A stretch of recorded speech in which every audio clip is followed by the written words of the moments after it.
Welcome to Licensed Psychologist Now What? A podcast about the journey psychologists and psychotherapists go through as they reclaim their intuition and unleash their healing gifts while maneuvering getting licensed, life, and making a living.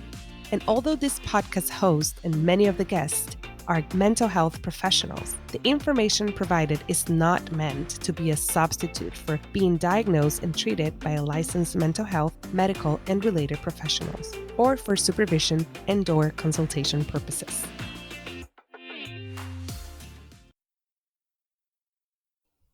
Hello, everyone. I am so happy to be here with you for another episode of Licensed Psychologist Now What? This is your host, Dr. Lidiana, and today I have the honor and privilege to introduce to you all and speak, because I also get so much from these conversations, with Diana Lleras, a licensed professional counselor in Georgia. And we were sharing before hitting record about some of the work that she does, and it's so amazing. So if you can introduce to us, please, Diana, let us know about you, your services, and what do you love the most about it? Okay, thank you, Liliana, for having me, and I'm very honored to be here today. So my name is Diana Lleras. I live in Atlanta, Georgia, and I am a licensed professional counselor. I have a master's in mental health counseling from here in Georgia at Mercer University. So what I like the most about what I do and the services that I offer different types of modalities for trauma healing. So I am trained in EMDR, IFS, a little bit of nature therapy. I'm trying to get into, somatic therapy. And what I'm trying to do is that I want to fill in the gap for, what's missing in our community. And because our community has gone through and is still going through so much trauma, I want to be the best equipped I can to, help the Latina community here in Georgia. And I offer mainly individual counseling services here, through telehealth or through in person. And my goal or my dream is to create, a group or something where we can all heal in community. So important, so important. And Diana was sharing about the work that she's been doing with immigrants in the border, and which border would be. Now I'm like curious. Can you share a little bit more about that? So I'm working contracted through Seneca Family, which is organization that is helping the families that have been separated at the border.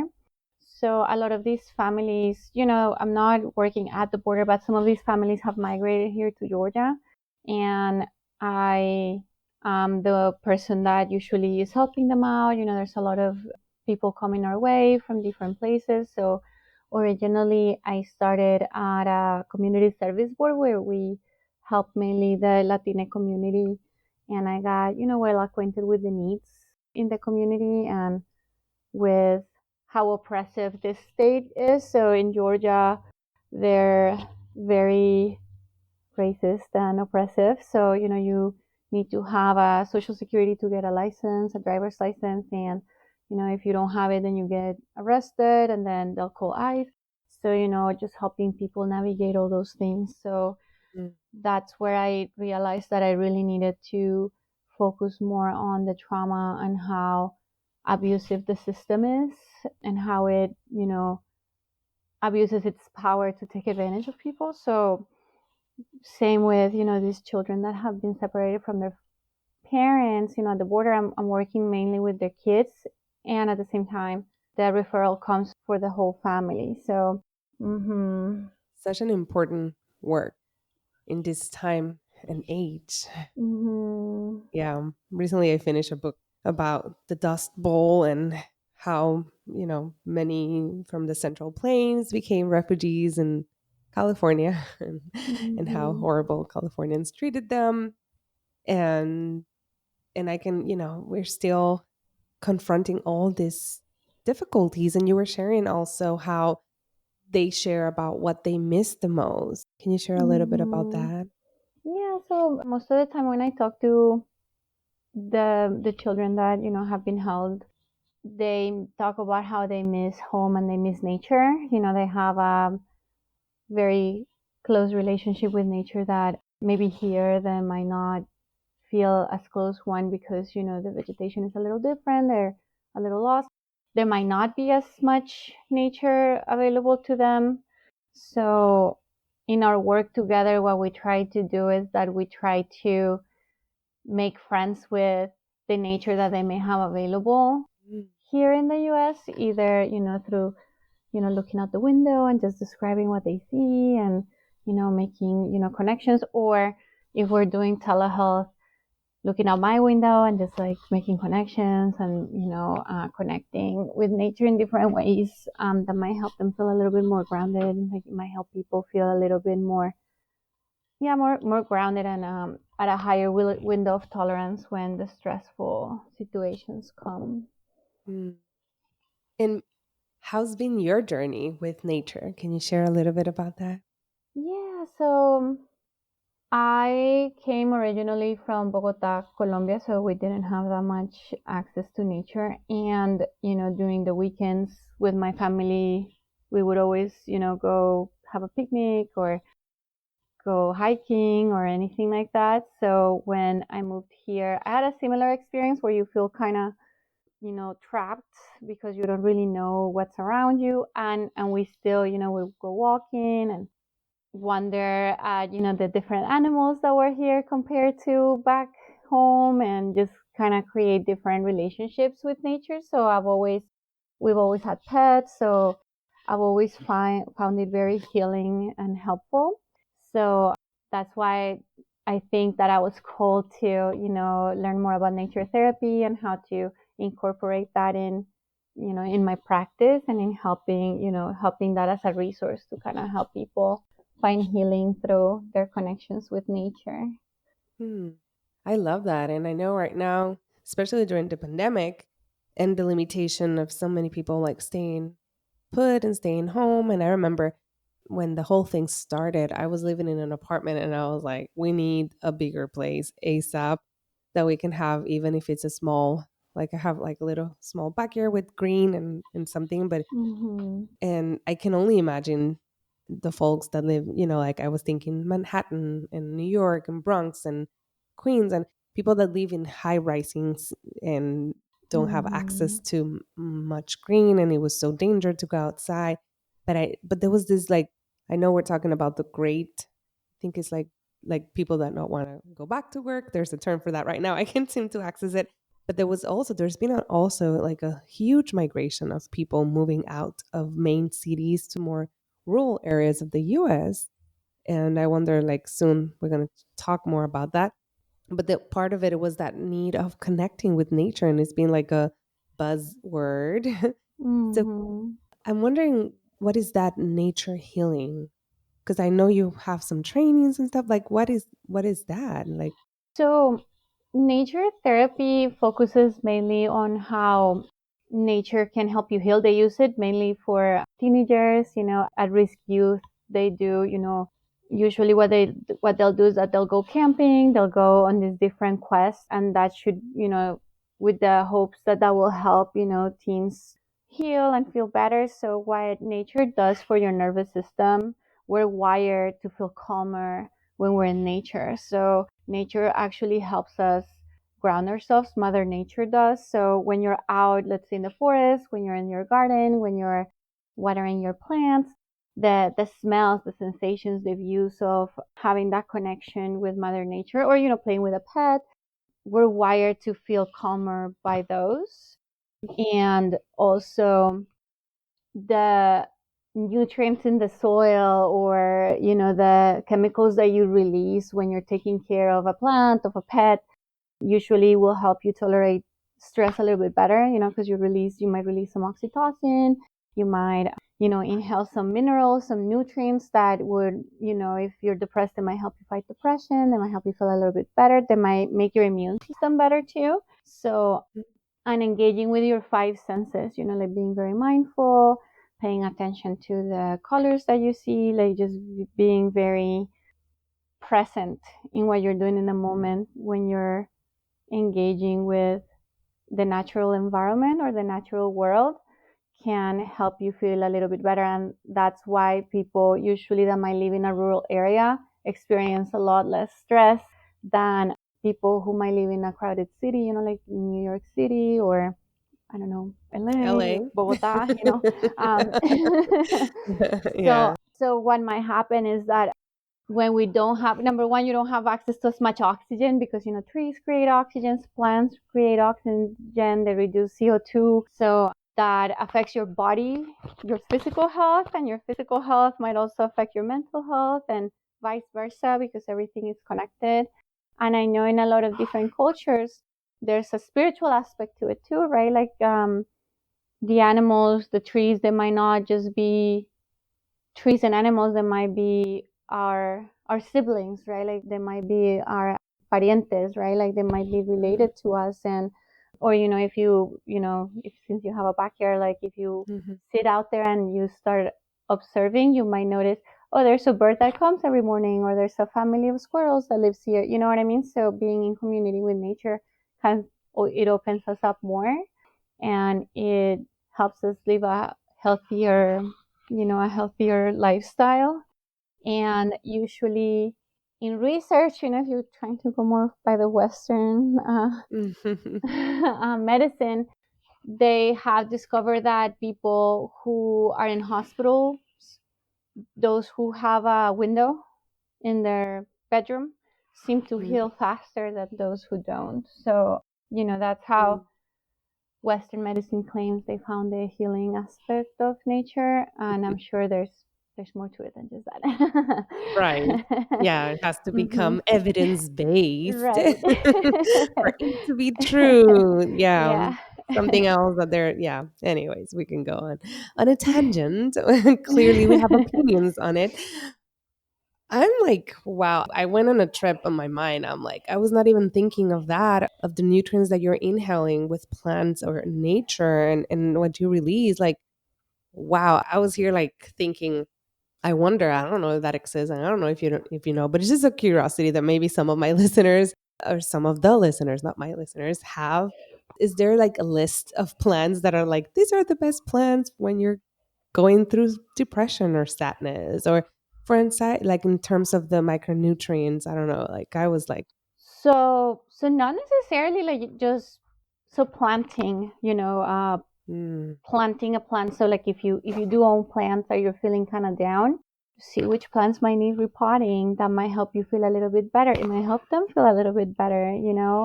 The smell of the soil is what might help us feel better. So that's why if you do have access to a forest or a park, the smell of the ground, those mm, that smell, like you're inhaling those nutrients from the soil, from the mm, earth, and those nutrients, are made to help you feel a little bit better, help your immune system get a little bit better, because there's microbes in there, there's microbials, but yeah, like they're yeah, they're not harmful, yeah. and they're for us to kind of feel more connected to everything. So Mhm. yeah, so So no, there's not interesting. necessarily a specific plan. If you're depressed, you might want to do, like a more low maintenance plan, and like sometimes repotting it.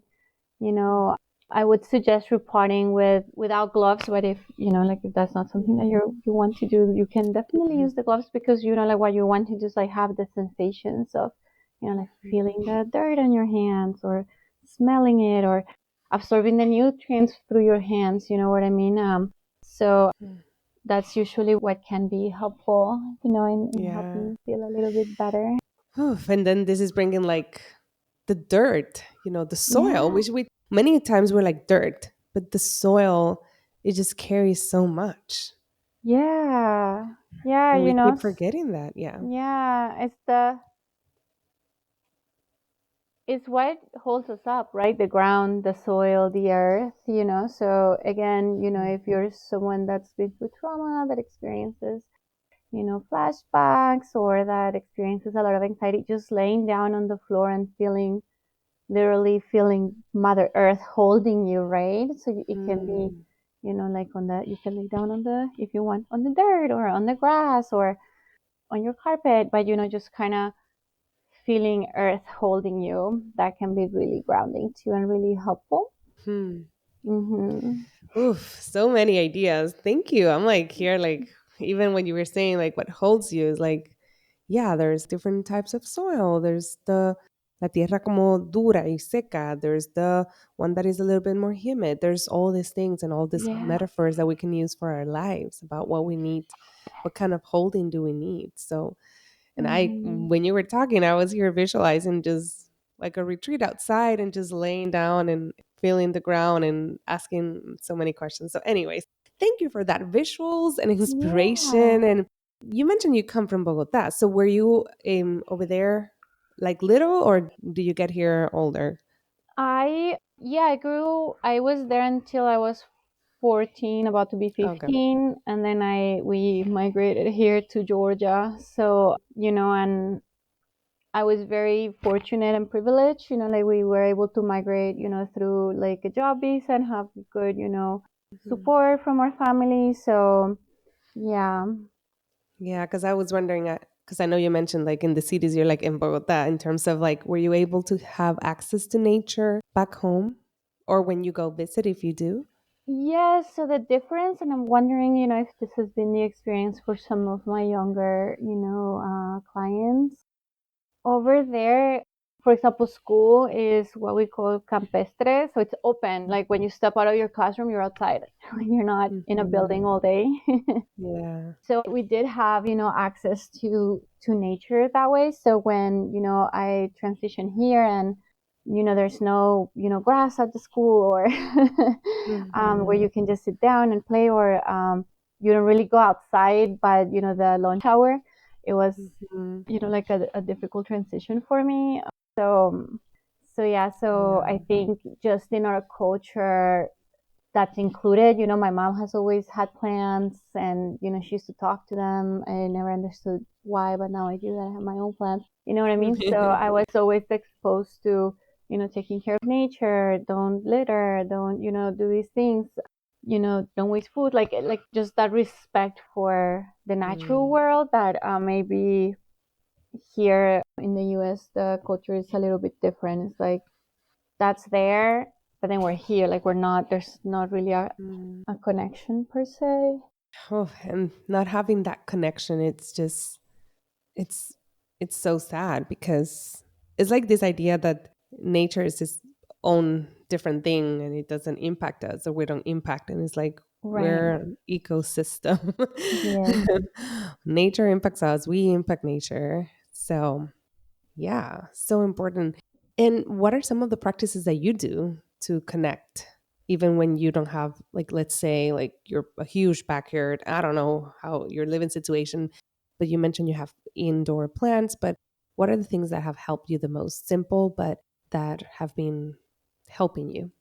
Mm, so when I don't have access, to my plants or my backyard, or well, I don't my balcony. I don't have a backyard, but or my pets, what I do is when I'm driving or whenever I'm somewhere, like I try to find, like, are there trees here? Or when I'm driving and I'm stuck in traffic, stressed out, I might look at the trees, like on the side of the highway, or when there's a change in seasons, I take advantage of the smells. If you do have trees around you, just notice if the smell changes with each season, or how the trees might change. The foliage might change, or sometimes you can even use imagery. Like if you have a place that you hold close to your heart. A lot of people use the beach, other people use the forest, or you know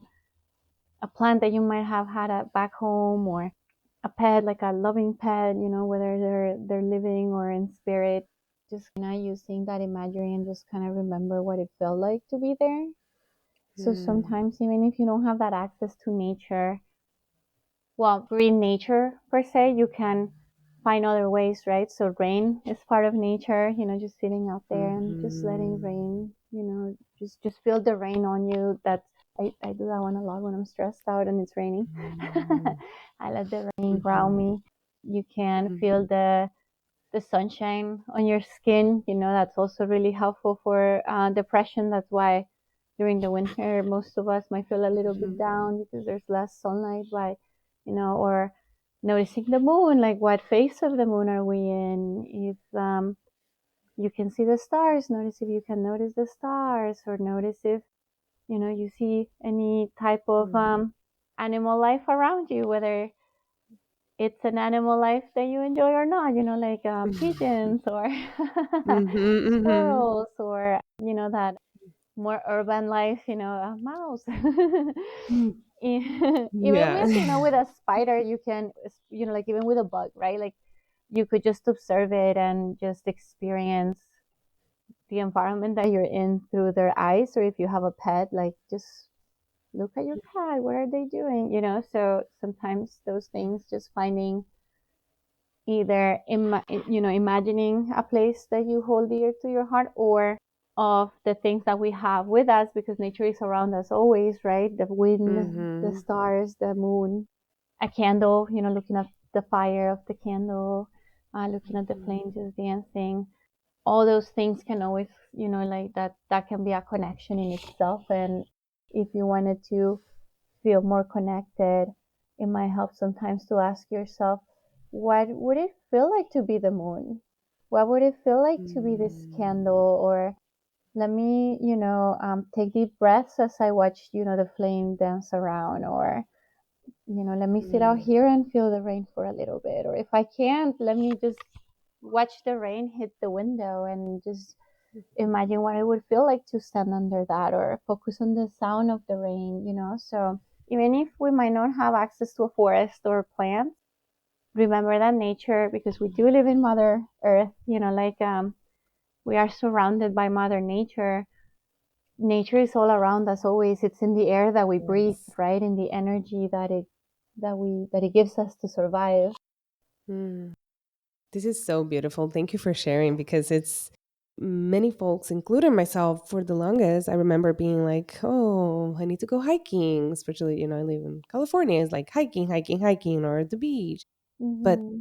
time or family. And lately, I've just been connected with, I mean, you reframe like there's nature always, but like what I would consider with the little nature that I have nearby, which is like the little trees and the little community that I live, and that's been so amazing. I feel like, and then Mm-hmm. I was thinking the other day, maybe it's because I was never observing, but I feel like the place that I live right now, even though there's concrete and wood and, buildings, there's so many birds. I've never been so aware of so many birds in my life, or Mm-hmm. bees, or hummingbird and dragonflies. And sometimes I'm like, wow, this feels like a special place to just observe those their interaction and the trees Mm-hmm. and the flowers, even if it's little. That practice for me has been, which is I started more for mindfulness skills, but it has Mm-hmm. become this love for nature. And when I say that I started as a mindfulness skill, it was because I was training to do a bike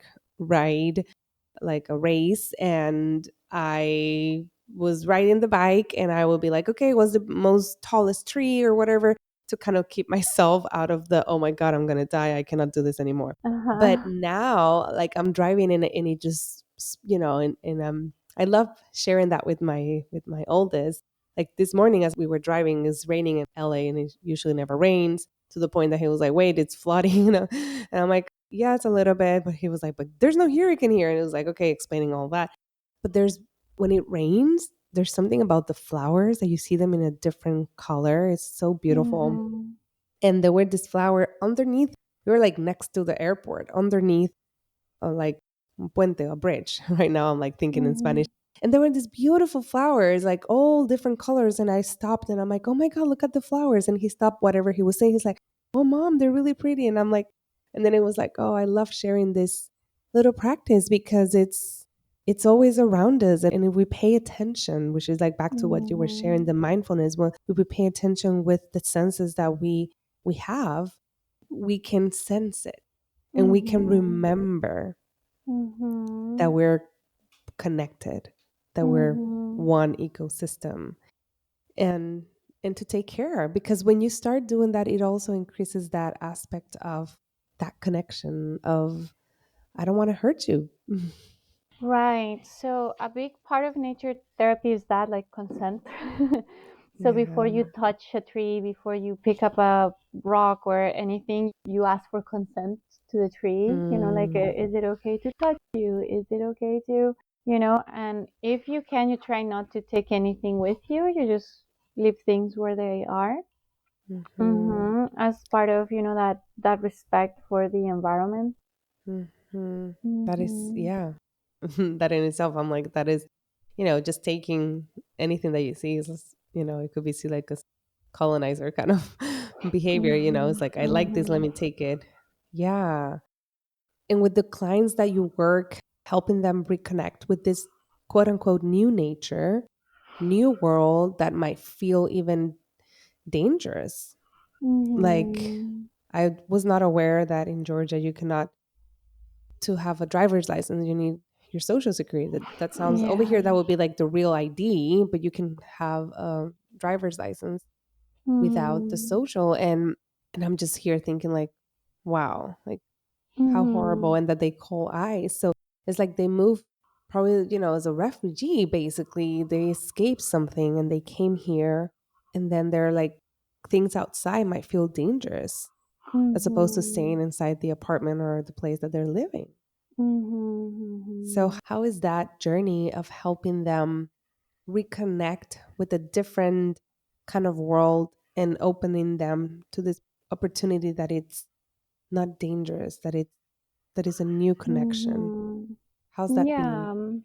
So what I try to do, because these are kids at the end of the day, I don't want them, wandering Right. around in the forest by themselves. Yeah. So if we can meet in person, we will go together, So in therapy, I don't know if you're familiar with walk and talk therapy. So we'll Mm-hmm. walk around, look at stuff, pay attention, to the different things going on around us, or, you know, just talk about whatever is coming up and allow the person to engage with the natural world as they might need in the moment, So Mm-hmm. there's no, there's only what is, if you might feel need to touch something to ground yourself, we allow it. And when it's virtual, because that's different, we do it Mm-hmm. through a safe lens, right? So it can be just looking out the window or just crossing the threshold of the door, right? The front door or the back door, and just standing just right outside, or just like looking out the door or opening the window, you know what I mean? And then Mm-hmm. just offering the invitation, if the family would feel safe and they would want to engage in, hiking or sitting outside, that's always there. And if not, it's okay. So basically, it's up to each person what they feel Mm-hmm. comfortable with. So if you're someone that doesn't feel comfortable with walking out in the forest, you don't have to. Like you can just look at the windows, stare at the tree. Mm-hmm. If you don't want to open the window, you don't have to. Just still just look through the window. So it just depends on the person, and you want to make it as safe as possible. So each person would have control of their own experience, and I'm just there to either guide or help out, but I'm not the authority per se. Like there's no right way to do it. Whatever way feels Mm-hmm. good for you, that's the right way to do it. Which in a way is very respectful to them as well. Of course. And it's showing like this very gentle. And was that part of your schooling, the No, nature therapy? it No. wasn't. Okay. How do you bump into it? So when I don't know, I just wanted to look into it because I noticed that it helps me a lot. I seek out nature a lot, and I just see you know, how grounding it is, or how well I slept, for example, when it rains, like I sleep really well. So, like I was always, just kind of drawn to it. And I wanted to find ways to help people connect with nature as a resource to help you feel better. So that's one. And then Mm. two, through my study of trauma, right? So in the polyvagal theory, I don't know if Mhm. you're familiar with it, right? So we have the three, stages of responses to our environment, right? So the window of tolerance is where we can still feel the emotions and not be flooded by them or frozen by them. Mhm. So usually one of the things that was recommended by Deb Dana, who is the person that kind of adapted that in the therapy world, was to connect with nature. So I kind of validated already what I felt. And then another thing that I was interested in is in, really going out there with my clients based on what they like to do. So a lot of my clients already like going hiking. They already enjoy nature. Thankfully, Georgia is very green. So we do have access to a lot of different, there's like to trees and, Mm-hmm. different animals and, so that thankfully is available to us. So that's how I kind of started looking more into it. And the more I learned about how you can build this relationship with the space around you and how healing it can be. Mm. And was that before? Because I know right now a lot of people do the walk and talk. Was that before that kind of got popularity, or like were you like starting even before, or I don't know? Yeah, so when I was in the community service board or the my job where I first started as a therapist, Mm-hmm. with my teenagers we'll go out and talk and walk around, and so that's grounding, and walking itself helps you process things a little bit Mm-hmm. easier. So that's kind of like you're doing EMDR Yeah. without needing to do EMDRs. So that, that was also, helpful. So sometimes we'll be walking and it's the same thing. Usually I'll meet the person in a park that they already feel comfortable in, and they lead the way and I just walk with them. And usually if you're talking about something and you're processing it and you're making connections, usually people will start walking faster because that means they're processing. Mm. And then when they need to, stop and just kind of think that, like, and I'm just there, I'm just there with them for support and to help them I'm there as another resource. But Mm. most of the things, with nature, with healing, people are doing their own work. And that's, what is so amazing to me, how resilient people can be. That is Mm. so beautiful. Yeah. The reason I was bringing that aspect, were you doing that before, was more because I wonder if there was any resistance by your agency or supervisors or other people. No? No, thankfully, no, because the agency that I worked at, it was actually one of the only agency that served the Latina community here in Mm. Georgia. Mm-hmm. So all of us were Latinos. So, Mm-hmm. that was just a thing that it was okay, like it was okay to do. And if the kids wanted to go out and walk around, like we were allowed to. Of course, we're not living super far. We're just walking Mm-hmm. around the clinic, around, the parking lot, just going in circles. Mm-hmm. But no, that was welcome. Was, like just as part of, like, I guess that cultural awareness, but because we're all in a way kind of Yeah. connected, But that in was our good values. because, Yeah. yeah, there's still a lot of agencies that serve the Latina community that are not Right. And it that. also depends, Yeah. right? Like it depends on the person. Yeah. Some people didn't feel comfortable with it, some of us did, so. Mm-hmm. Hmm. Yeah. And it sounds like it was like it did not happen all together. It was like slow steps that you were like taking with it, and you were progressing into like, I want to do this more, or and then taking the Hmm. training and all that. So I wonder if you have Hmm. a like, what would be a message that you can tell any other person that's listening that is like, I would like to start that journey of integrating Hmm. more nature, either for their lives or with their clients? What would you recommend? Hmm. So for people that might want to have more connection with nature in their lives, I would recommend, just like you said, just observing, just noticing the miracles of nature, rain, the moon, the sky, the clouds, just oxygen in general, the Mhm. fact that we can breathe, and, connecting through what is available to you and what you feel comfortable with, of course, so that's why I said, if you feel comfortable grabbing dirt with your bare hands, great. If not, that's okay. There's not wrong or right way to do it. And then also always know that we are in nature, right? Like nature is always around us. It doesn't have to be green nature or, Right. yeah, or, a river or, like it can be as much as, the water that you have in the sink, Yeah. And for the counselors that might want to add this as, like in their toolbox, you can you don't have to go outside if you don't want to. You can have nature within your office. You can have a plant, or you can have a box full of different things that might be helpful. So some counselors might have feathers or dry plants, or you can do it through, like a candle that smells like something.